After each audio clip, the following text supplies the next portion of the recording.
any card in the deck. Just place your finger on the deck. Okay. Take it right out. Look at it. Show it to a few people, and would you place it right back into the deck?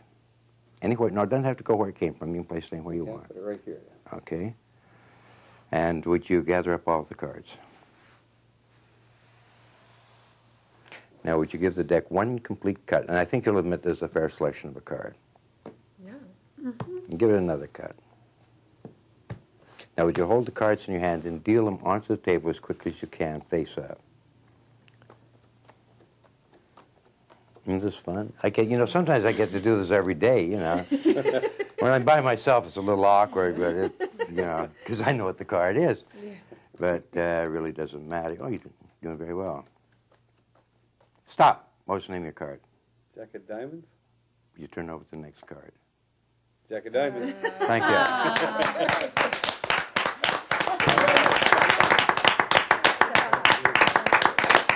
Robert, I'm going to take the two jacks together, and I'm going to place them somewhere near the center of the deck, okay? Anytime you wish, you just say stop. Stop. Right there. Would you please remember this card? Okay. This time I'd like everybody here to see it. Once again, Robert, I'm going to take your card. I'm going to put it out here, but I'm going to show you one more thing, if I may. And you will notice that between your card and the two jacks are 4 cards. Right. In other words, there are the two jacks. There's your card. There's 4 cards in between. Now, please, watch the hands carefully and make sure I do nothing.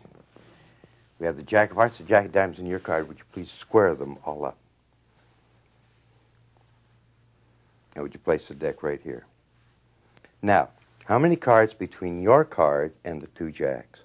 4. 4. If it's more than 10, this really hurts. But 4, it's not too bad. 4. That means it's got to go down. Okay, 5. Oh, some dust come out. If I hit it right, it should have gone down 4 cards. Oh my gosh.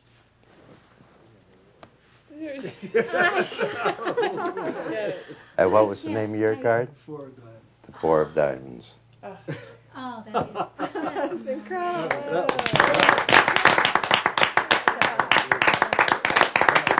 And from these 2 cards, it got its present name, blackjack. Now, during the days of the riverboat gamblers, they realized anybody could get blackjack down to the bottom of the deck, which would be any 10 or a face card with an ace.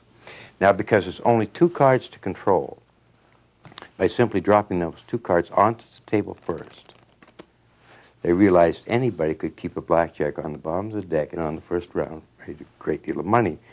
So for that reason, and many people today don't know where this came from, they decided to reverse the top card to the bottom.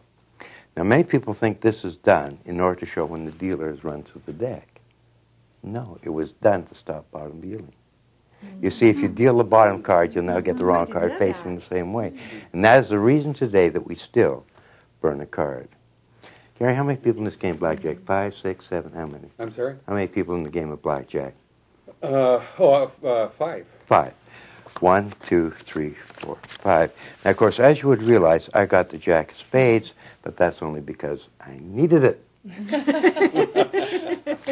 Now, please remember, the 4 is reversed, so I can't possibly get the ace of spades. Now, on the second round, all cards are dealt down.